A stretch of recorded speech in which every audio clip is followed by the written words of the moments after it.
글로벌 외신센터입니다. 말씀 주신 세 가지 내용들 위주로 오늘도 김민아 캐스터와 함께 체크해 보겠습니다. 안녕하세요. 안녕하세요. 네, 첫 번째 소식 아무래도 파월 의장이 이제 오늘 밤에 좀 얘기를 하게 될 잭슨홀 미팅에서의 연설이 좀 기대가 되고 있는데 외신에서는 어떤 예측들이 나오고 있나요? 네, 이번에 여러 가지 예측이 나오고 있는데 우선 금리와 관련한 예측이 가장 많이 나왔습니다. 우선 CNBC 보도 내용이고요. Powell is not likely to tell investors what they want to hear in Jackson Hole speech. 네, 이번에 파월의 발언이 가장 중요할 것으로 보이고 있는 가운데 어떤 예측들이 나오고 있는지 기사 통해서 살펴보겠습니다. 제롬 파월 연준 의장이 잭슨홀 미팅에서 인플레이션을 낮추겠다는 의지를 강조할 것으로 예상하고 있습니다. 패드 와처들은 파월 의장이 다음 회의에서 금리를 50bp 인상할지 또는 75bp 인상할지에 대한 논쟁을 해결할 만한 실질적인 단서를 주지는 않을 것으로 내다보고 있는데요. 결국에는 지금 어떤 것을 확고하게 좀 단정 짓기는 어렵다는 상황입니다. 지금 여기서 예측하기가 어렵기 때문에 조금은 어려운 게임이 될 수 있다. 이런 평가가 월가 전문가들 사이에서 많이 나오고 있는 상황인데요. 우선 파월 의장의 연설을 앞두고 50bp 인상 가능성은 37.5%로 집계가 되고 있고요. 그리고 75bp 인상 가능성은 62.5%로 예측이 되고 있습니다. 이번에 데이비드 페이지 악사 인베스트먼트의 매니저의 발언을 살펴보면 이번에 파월의 도전은 어떤 어조를 채택할지의 여부라면서 7월에는 너무 비둘기파적이지도 않았고 그렇다고 해서 또 매파적이지도 않았다는 부분을 짚었는데요. 그렇기 때문에 이번에 잭슨홀 미팅에서 어떤 발언을 내놓게 될지, 그리고 이 부분에서 어떤 힌트를 얻게 될지 이 부분이 관건이 될 것이라고 봤습니다. 네, 그런데 일단 시장에서는 그동안 연준 위원들의 발언도 상당히 좀 매파적으로 나왔었고 매파적일 수 있다는 그런 의견들이 좀 상당히 많은 것 같거든요. 그 이유가 뭘까요?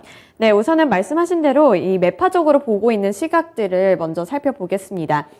데이비드 페이지 악사 인베스트먼트의 리서치 헤드는 적어도 7월과 같은 랠리가 일어나지 않으려면 상당히 매파적이어야 할 것이라고 전망했고요. 그리고 마이클 가펜, 뱅크 오브 아메리카의 수석 이코노미스트도 인플레이션이 지나가는 것이 아닌 지속되는 모습을 보이고 있기 때문에 연준 쪽에서는 조금 더 큰 폭의 금리 인상을 단행해야 하고 따라서 매파적인 스탠스를 유지해야 한다고 보고 있습니다. 시장에서는 이렇게 파월이 상대적으로 매파적일 것으로 예상을 하고 있기 때문에 투자자들에게는 조금 더 어려운 상황이 되지 않을까 이런 예측이 함께 나오고 있는 상황인 건데요. 지난해 잭슨홀 발언을 살펴보자면 그때 당시에는 인플레이션이 일시적일 것이라고 봤었는데 지금은 이제 파월 의장의 메시지가 확연히 달라질 수 있다고 전망하고 있습니다. 그리고 지난해와 비교했을 때 파월 의장의 발언이 더 매파적으로 들릴 것이라면서 그렇기 때문에 지금 인플레이션 수치를 더 자세하게 잘 들여봐야 한다는 의견까지 나왔습니다. 네, 그렇군요. 이제 오늘 밤에 열리게 될 텐데 잭슨홀 미팅에서 이렇게 예측들이 상당히 많습니다. 이에 따라서 시장도 이번 주에 많이 흔들리는 모습이었는데 결과적으로는 어떤 발언이 나오게 될지 확인을 꼭 해보셔야겠습니다. 네, 다음 소식 넘어가 볼게요. 일단 국제 유가도 이제 최근에 좀 변동성이 있는데 오늘은 다시 하락 쪽으로 좀 돌아섰거든요. 앞으로 예측치가 좀 궁금합니다. 어떤 힌트들 외신에서 나왔을까요? 네, 우선은 이번에 이란산 원유 수출 재개 가능성을 꼽고 있습니다. 마켓워치 보도 내용이고요. Oil futures and lower as traders weigh prospects for an Iran nuclear deal and OPEC output cuts. 네, 이번에 이란과의 관계 때문에 원유가 또 한 번 변동성이 생길 수가 있다고 보고 있는데요. 기사 내용 통해서 살펴보겠습니다. 원유 시장은 이란과 미국이 핵합의 복원에 합의할 경우 대이란 석유 수출 제재가 해제될 가능성을 주시하고 있습니다.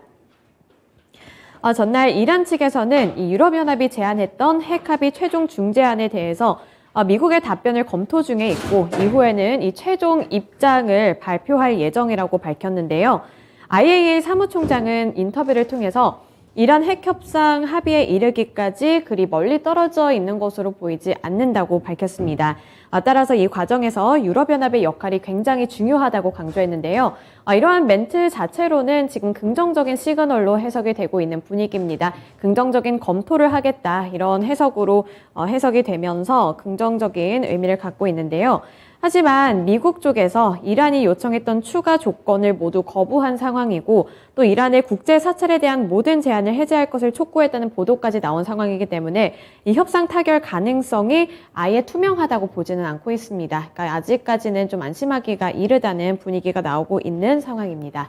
네, 이란발로도 좀 이런 부분 체크해 보셔야 될 것 같고 또 국제유가에 미칠 만한 영향들 어떤 것들 봐야 될까요? 네, 우선은 이번에 두 가지 이슈에 집중을 하고 있다. 이런 분석이 나왔는데요. 한 가지는 지금 말씀드렸던 이 이란의 핵합의 타결 가능성에 있었고요. 그리고 다른 또 중요한 이슈는 오펙 플러스 산유국들의 감산 가능성이라고 보고 있습니다. 우선 오펙과 러시아 등 비오펙 산유국가 협의체인 이 오펙 플러스 회의에서 감산 결정이 나올지 이 여부가 중요하다고 보고 있는데요. 오펙 플러스의 산유국 회의는 오는 9월 5일에 단행이 될 예정인데 여기서 사우디아라비아가 감산 가능성을 언급을 하고 또 다른 산유국들도 감산 논의를 검토할 수 있다고 밝히면서 산유국들의 감산 가능성이 빠르게 부상한 상황입니다. 이 두 가지 부분을 눈여겨보셔야겠습니다. 네, 이렇게 말씀드린 두 가지 이슈들 체크해 보시면서 국제유가의 항방에 대한 투자 전략도 세워보시면 좋을 것 같아요.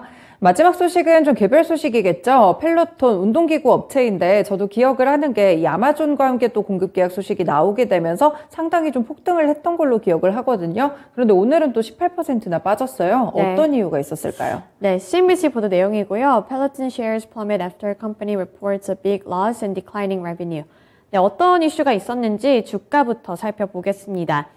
펠로톤의 주가가 어닝 미스로 급락했습니다. 펠로톤의 주가는 아마존과의 파트너십을 전환 이후 18% 넘게 급락한 채로 마감했는데요. 우선 이 펠로톤과 아마존 간에 있었던 이야기를 먼저 들려드리자면 리오프닝 영향으로 부진했던 사업이 개선될 것이라는 기대감과 함께 이번에 펠로톤이 아마존과 운동장비 공급 계약을 체결했다는 소식까지 호재로 작용하면서 한때는 20%까지 급등하기도 했었는데요. 이 아마존과 운동장비, 의료 공급 계약을 맺었다는 그 기대감에 무색하게 이번에 어닝 미스를 기록하게 되면서 다시 한번 그 주가 상승분을 반납하게 된 겁니다. 운동기구 판매 업체인 이 펠로톤 주가를 살펴보시면 6분기 연속으로 실점 신고를 했는데요. 2023년 회계연도 하반기에 분기별로 이 손익분기점 현금 흐름을 달성하는 것을 목표로 한다고 했는데 이렇게 악재가 나타나게 된 겁니다. 코로나 팬데믹 고공행진으로 이렇게 좋은 성적을 거뒀지만 생각했던 것보다 손실이 컸었는데요. 이 펠로톤의 순손실은 1년 전에 3억 1,320만 달러를 기록했던 것에 비해서 많이 대폭으로 하락을 했고요. 그리고 재고광을 피하고 또 고정비를 절감하면서 공급망 문제를 다루는 것 때문에 이번에 손실이 많이 났다고 발표했습니다. 네, 결국에는 실적에 대한 실망감이 이렇게 주가 급락으로 이어졌습니다. 꼭 이런 부분들 체크하시길 바랄게요. 네, 이렇게 세 가지 소식들 김민아 캐스터와 함께 봤습니다. 고맙습니다. 지금까지 글로벌 외신센터였습니다.